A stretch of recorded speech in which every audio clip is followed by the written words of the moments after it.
निम्न प्रश्नों का उत्तर दीजिए। प्रतिरूप देख और समझकर 6 का पावर 3 को विषम संख्याओं के योग के रूप में व्यक्त कीजिए। तो चलिए इसे बनाते हैं। देखिए प्रश्न में है 1 बराबर 1 का क्यूब। देखिए 1 क्या है? एक विषम संख्या है, सबसे छोटी विषम संख्या। अब देखिए 1 बराबर 1 का क्यूब क्यों दिया गया है? क्योंकि देखिए 1 का क्यूब 1 ही होता है। अब देखिए 1 के बाद हमारा जो पैटर्न है वह 2 का क्यूब दे रहा है।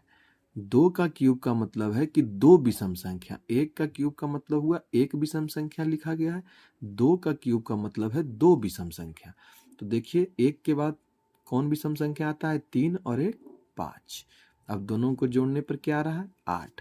और 2 का क्यूब क्या होता है? 2 दूना 4 दूनी 8। तो मिल गया। अब देखिए इसके बाद होगा हमारा 3 का क्यूब।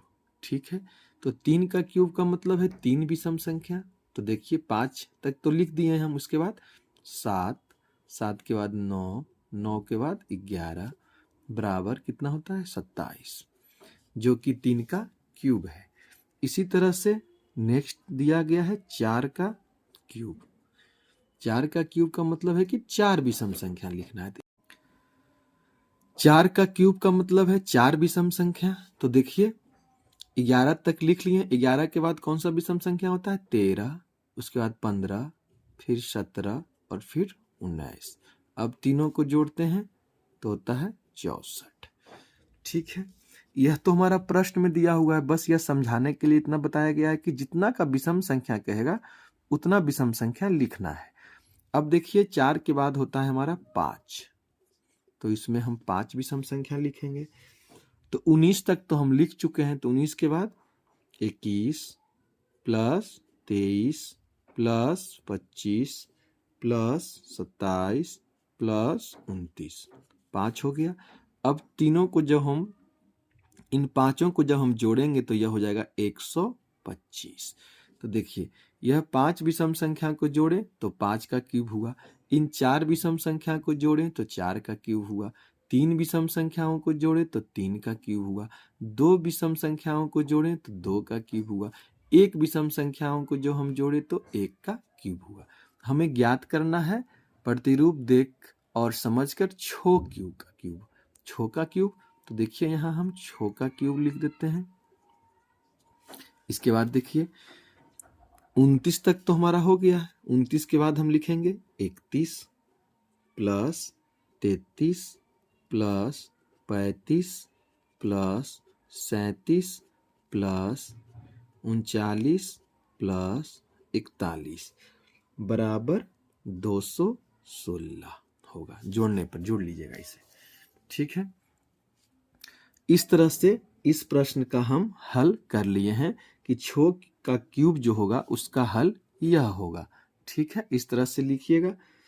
इसे ज्ञात करने का एक और नियम है। क्रमागत विषम संख्याओं को जोड़ने का जो नियम है वह है n square minus n plus 1। क्रमागत विषम संख्याओं को जोड़ने का यह एक क्या है? फॉर्मूला है n square minus n plus 1। अब देखिए इस पे पुट कीजिए।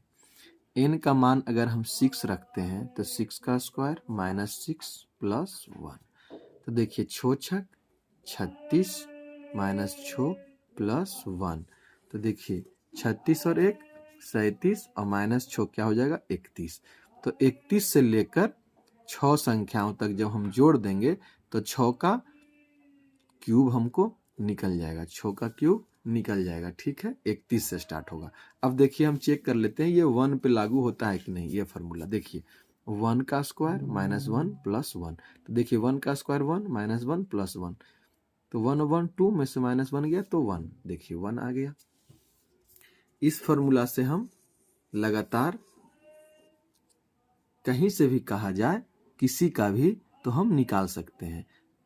ठीक है, किसी भी संख्या का बोल दे 6 का क्यूब 7 का क्यूब 8 का क्यूब 9 का क्यूब, तो हम इस तरह से निकाल लेंगे कि किस संख्या से शुरू करेंगे हम जोड़ने के लिए। जैसे मान लिया जाए कि 5 का करके देखते हैं हम लोग, तो n square minus n plus 1, तो हमें 5 का क्यूब निकालना है और पता करना है कि किस संख्या से हम जोड़ना शुरू करें कि 5 का क्यूब विषम में निकल जाए। तो देखिए n के जगह पर 5 रखेंगे तो 5 का स्क्वायर माइनस 5 प्लस 1, तो 5 बचे 25 माइनस 5 प्लस 1, 25 एक 26 में से 5 गया तो 21।